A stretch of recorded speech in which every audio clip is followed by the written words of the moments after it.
punching your best friend in the face, and then, but knowing you still got to work shoulder to shoulder, and then 2 hours later, no words even said, like, all right, keep going, like you're good. Yeah. Welcome to episode 2 of Lunch Beers. Today's guest, we have Jack Doggett, owner of Salad Station here in Alexandria.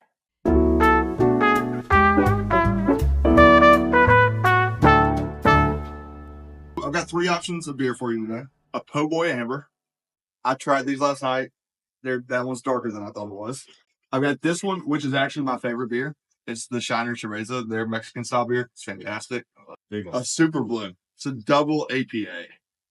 It's delicious though. So go with the Mexican beer. Yeah, Po' Boy all day. You get the double.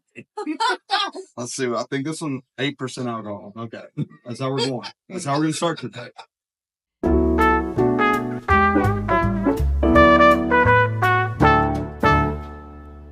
The question that everybody's been asking: when is the Salad Station gonna start selling beer? We can't. Never. We can't sell beer. Why? It's a corporate thing. It's a family-friendly atmosphere. We want to encourage the kids to be here and bring your family and come after school. But nothing prevents you from picking up a sixer and throwing it in an ice chest. Roll it up in the Nobody's gonna say anything. We could call it, Salad Station After Dark. These might be the first beers consumed in this building. No. Rumor has it down in corporate they test out all the new lemonade flavors with vodka. With the vodka? If it goes well with vodka, then they're like, all right. That's honestly what you need. Just spike all these lemonades that you have here. We'll be good to go. Yeah. Family friendly. Family Kids friendly. would love it.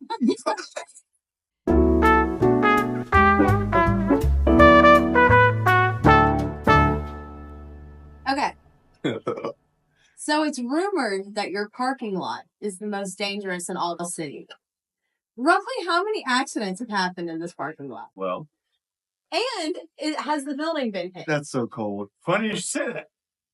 Because just last week, a city employee, who I will not name, hit the building and drove away. A hit and run? We still got the damage outside. I caught him.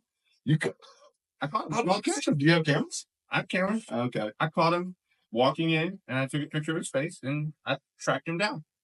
Oh my gosh. I called the city, and they're going to pay for the repair. What did they do? They just backed into that corner? Yeah, he backed into the corner, and then he pulled forward back into his parking spot, and then almost backed into a car after that. I don't know if he needs a city vehicle anymore. He probably doesn't need any more lunch beers. No, doesn't need any more lunch beers for sure. I probably have been in a few, like almost. I watched Haley jump that curve. That's plenty wide. That curve's plenty. It's plenty wide enough. And I one time Haley was driving. I need to tell the story because I thought Gerald was at the office. I didn't think he was anywhere near me. And I'm on my way to Salad Station to get my salad. And I loved the curb a little bit too much, just hit it.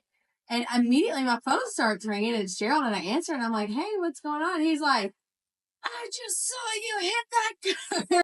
It's like I think she had just changed tires. I'm like, you're hopping curves. Like, you can't do this. And she's like, oh, where are you at? I'm like, I didn't know you were spying on me.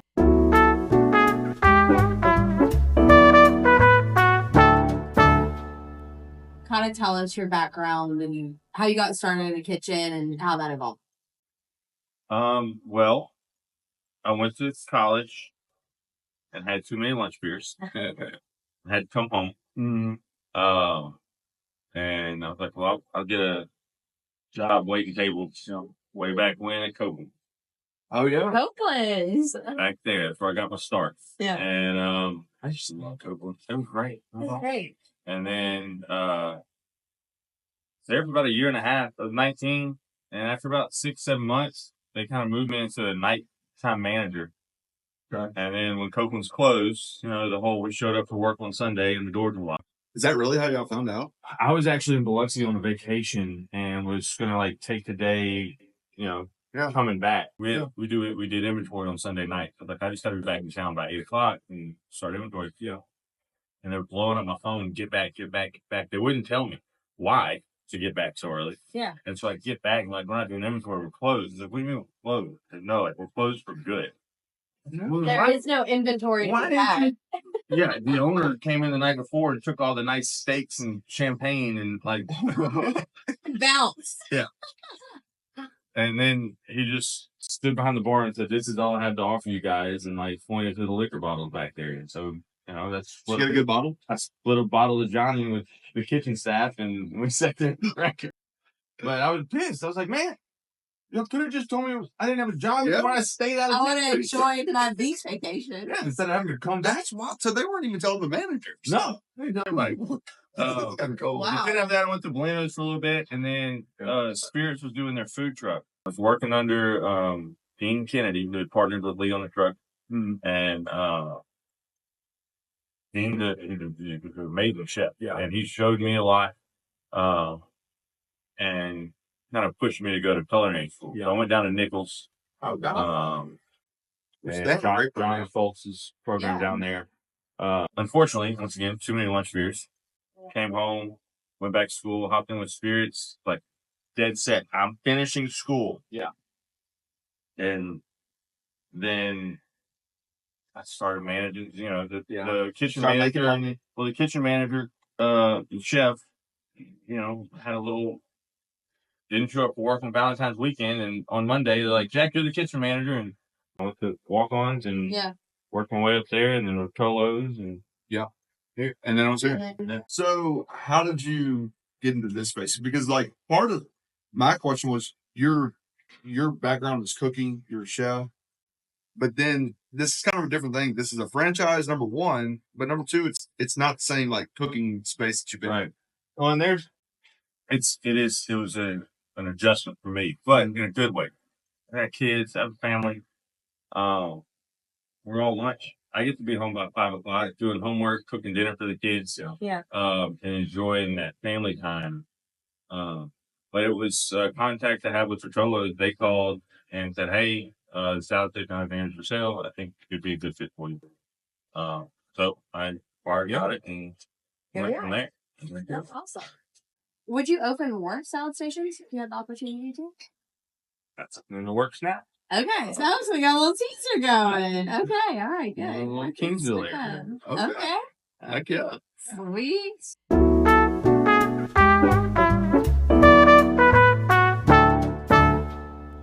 What's the craziest night on the job you've ever had? Like, what's the craziest story you've had working in restaurants?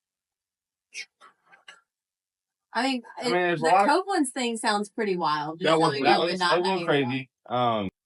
There was one night there where it was like a random Tuesday, and all of a sudden we're standing room only, and you know we're slammed.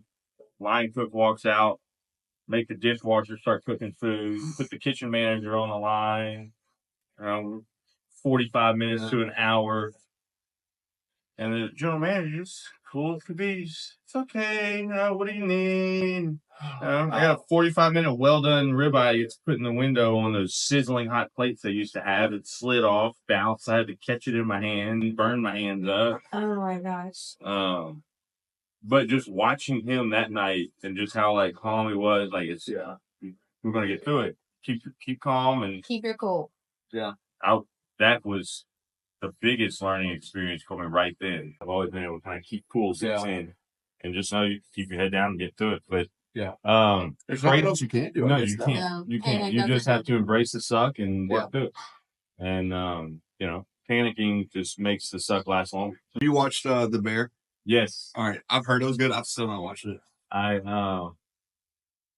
Watching that, they do a lot of food intricacies and plating, the artistic side of it, and I enjoy that kind of stuff. Pretty accurate though, like the show is. So like, I've never wanted to work in the kitchen. Oh, like I mean, this is like the high, fancy kitchen. But the tempers and camaraderie, and I mean that's pretty real. I mean, like punching your best friend in the face, and then, but knowing you still got to work shoulder to shoulder, and then 2 hours later, no words even say. It's like, all right, keep going, like you're good. Yeah.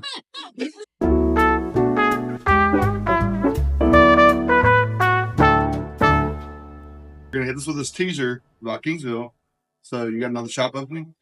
We're looking at location right now. Apparently somebody else was looking at Pineville, and so I got a call from corporate, and they're like, "Hey, you want it or not?" Because they're ready to go. And I was like, "Oh, okay, I guess we're doing this now." Yeah. We're trying to wait till the end of 2024. Get 9 months under our belt, 10 months, whatever, and then look at it from there. But they're like, we're ready to do this. Yeah. I talked to a few people about where we should put it, and some people said got to go on 28.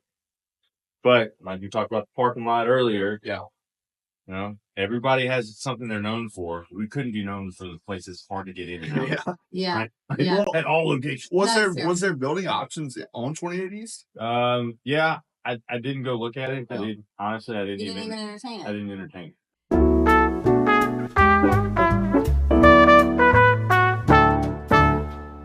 Here, so tell us about the Salad Station franchise as a whole and what attracted you to that. When I got the call about it being for sale, I talked to Will Hammond, who lives in Hammond, and he was part owner. Him and another couple out of Leesville, Miss Denise, who was in here all the time. Talked to them, and then he put me in touch with Scott, who's the founder. Scott's from Hammond, so Salad Station is a Louisiana-based company. Oh, the whole company's Yeah. Louisiana. Yeah, it's out of Hammond. There's 34 locations now. Oh, wow. And we have Scott's story up on the wall. They had a little farm, and he wanted something that was family friendly. Yeah, well, we can't sell the alcohol, but Look at you now on Right. lunch. Right. But he and his mom developed this concept and built it, and it works. COVID was a little scary for him That's challenging. because how do you handle something whenever? Right, it's a self-serve salad bar, Yeah. and suddenly, You can't breathe on the food. yeah. You can't do anything. At that time, there's a little, they had to kind of reinvent the wheel a little bit for them. And they put out the signature salads so that people could have salads to order, right? So you're not doing a build your own. Which I've had a couple of those. They're fantastic. Yeah. And we have the menu cards by the bowls now. So when you come in, if you see a signature salad you like, you can grab one of those cards to walk with you, and you know what ingredients go in the salad. What to do. So we have a buddy who, I think he came to Salad Station for the first time and then had a slight brain aneurysm and put the worst combinations of salad mix on their stuff. So he said, so here's the problem.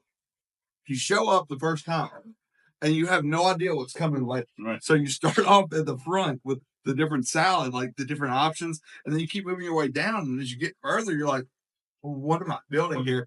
And so he put on, he just started with normal lettuce. I think he put on buffalo chicken, maybe, then jalapenos. There was a fruit involved. There was it might have been watermelon. And it got so, and he said he panicked. He was like, I just got through there and I just didn't know. And he was like, it's the worst thing I ever tasted.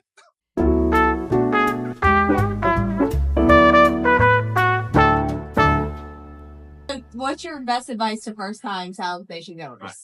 Everybody who comes in, you can always tell the first time. They come in, they look so confused.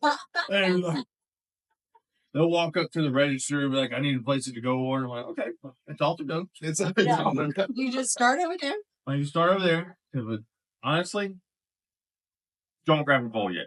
Walk the line and look at all the ingredients. Yeah, okay. I tell them, I say, go walk the line and look at all the ingredients. That's good too. Look at the dressings. Start with the dressing. Figure out what flavor profile of the dressing you want. Yeah. And then build your salad out. Okay. Salad Station tip. Your first time, walk the line. Okay, that's the thing.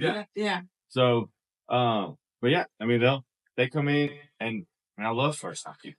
Yeah. They spend $5 more on average than return customers. Because they don't know what to put on there?